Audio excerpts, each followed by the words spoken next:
E nosso assunto agora é economia. O Copom aumentou a taxa de juros, a Selic, para 13,75% ao ano.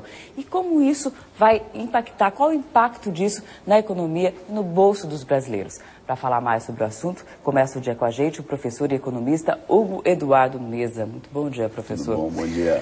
Qual que é o reflexo desse aumento da taxa de juros, que já vem aí desde abril, é o quarto aumento consecutivo da taxa de juros, para o bolso do consumidor? Bom, para o bolso do consumidor especificamente, é uma tentativa de diminuir um pouco esse nível de consumo, esse ímpeto de tentar consumir, portanto, pressionar no nível de preços. Então, o Copom fez isso para atingir a taxa básica de inflação prevista nas metas de inflação, em torno de 6,5% ao ano. Então, o consumidor, de alguma forma, vai ter algum impacto, né? Porque o nível de financiamento... Por exemplo, o cheque especial vai aumentar? A tendência é se aumentar cada vez mais? Perfeitamente. De alguma forma, espera-se que, apesar da economia brasileira estar crescendo, 6,1% foi o último dado do último semestre. Né? O aumento do PIB, né? O aumento do PIB. Nós temos uma puxada de mão, do freio de mão da economia por parte do Copom. O cenário externo também aponta essa fragilidade. Então, o Copom, numa tentativa conservadora, força a uma redução dessa produção, desse crescimento, via taxa de juros. Mas uma parte dos economistas critica bastante essa postura do governo de aumentar a taxa de juros para conter a inflação, né? Com certeza, porque o Brasil não crescia há muito tempo. Então, é agora que o Brasil está crescendo. A partir do ano passado, nós tivemos umas taxas importantes de crescimento. Então, logo agora que o Brasil, de alguma forma, está mostrando seu ímpeto de crescimento, tem um cenário externo e, digamos assim, uma tentativa conservadora de controlar a inflação que impede esse tipo de crescimento. Então, esses economistas que são pró-crescimento econômico, de alguma forma, vêm frustrados nesse processo.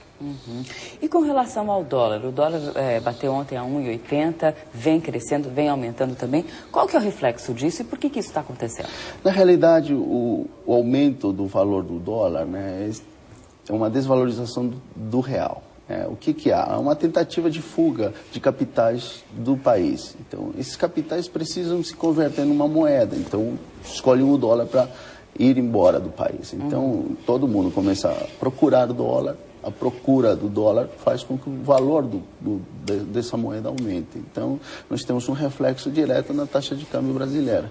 E isso que faz essa pressão pela procura do dólar. Não esqueçamos que um ponto importante é que o cenário externo, de indefinição das eleições americanas, a crise imobiliária americana, possíveis conflitos existentes lá fora no mundo, fazem com que haja essa tentativa de se resguardar desses capitais. Professor, eu vou interromper um pouquinho o senhor para chamar Maringá. A gente vai ver como o setor agrícola está encarando essa alta taxa de juros aí. Muito bom dia, Juliane. Bom dia, Alessandra. Quem pode nos ajudar a entender como os agricultores receberam esta notícia é o coordenador do Centro de Agronegócios da Fundação Getúlio Vargas e também ex-ministro da Agricultura, Roberto Rodrigues. Como é que os agricultores receberam esta notícia da elevação da taxa de juros? Sempre com preocupação, porque o juro muito alto inibe investimentos. Isso acaba encarecendo os custos de produção, que já subiram muito este ano. Por que é que hoje está mais caro, custa mais caro produzir no campo? Porque houve um encarecimento muito forte nos últimos 2 anos de fertilizantes, particularmente, de petróleo e de aço e outros metais que são usados para a fabricação de equipamentos agrícolas, tratores, caminhões, máquinas, indústrias. Então, os custos subiram muito para a agricultura brasileira. Hoje é uma preocupação mundial, que é o aumento da produção de alimentos. O Brasil deve se preocupar com isso também? Por quê? É que o Brasil deve se preocupar. O Brasil tem uma grande oportunidade nesse processo, porque há hoje um desequilíbrio mundial entre a oferta e a demanda de alimentos. A demanda explodiu porque a renda cresceu muito nos países mais pobres, onde também a população cresce mais. Então, o fluxo de comércio para esses países aumentou espetacularmente nos últimos 2 ou 3 anos. E essa demanda continua aquecida, porque a renda continua crescendo lá. E a oferta não acompanhou esse crescimento da demanda. E o Brasil é um dos poucos países do mundo que tem uma capacidade infinita de ampliar a produção rural, gerando empregos e riqueza aqui dentro do país para exportar para terceiros países. E como o agricultor brasileiro deve se preparar para aumentar a produção? Primeiro, com tecnologia. Segundo, com gestão adequada. E terceiro, compreendendo que o mundo moderno exige muito produto sustentável, isto é, com mecanismos de produção, equipamentos, mão de obra e recursos usados que respondam adequadamente ao meio ambiente, à questão social e também à questão econômica. Só para encerrarmos, qual é a importância da participação de agronegócios na retomada de crescimento do país? O agronegócio brasileiro é 25% do PIB brasileiro. 37% dos empregos são gerados por esse segmento.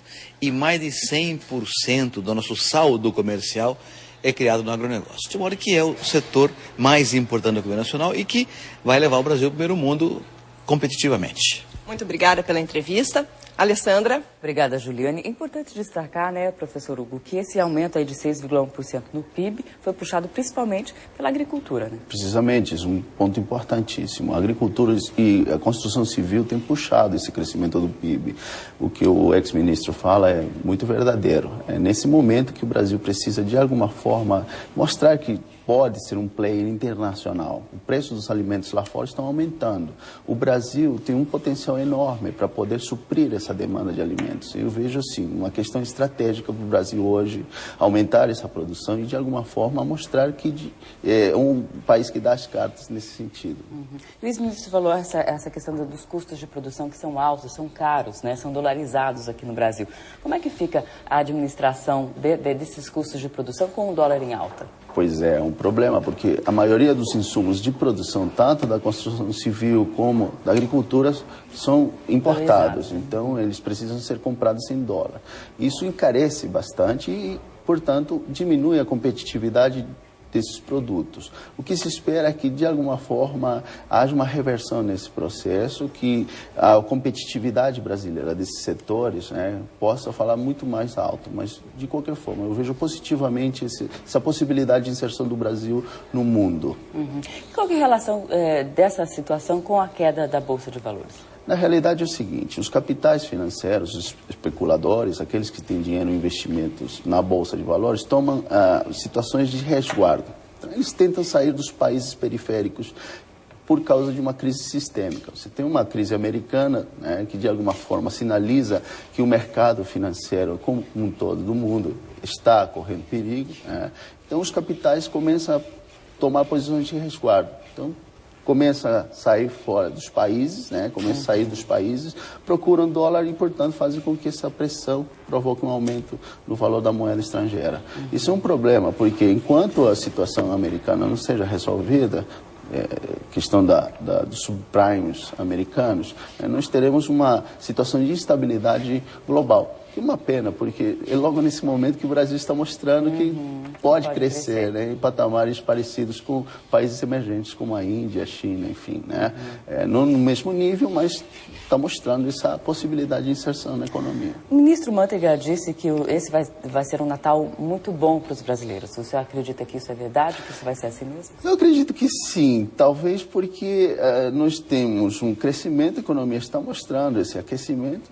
Por um lado, o Banco Central está tentando puxar, né, esse freio de mão, mas, de qualquer forma, o setor de serviços, o setor produtivo, mostra que há um aumento de renda e do PIB brasileiro. Então, isso eu acho importante. Podemos esperar um Natal muito bom, se Deus quiser, e se dizem que a profissão de economista é uma das primeiras do mundo, porque primeiro era o caos, né? Se esse caos diminuir, né? Então, o fator externo, do qual nós não temos como, de alguma forma, controlar, né? Se nos ajudar um pouco, obviamente vai ser um ótimo ano. Tá ok, então. Muito obrigada pela sua presença. Foi um prazer. Bom dia.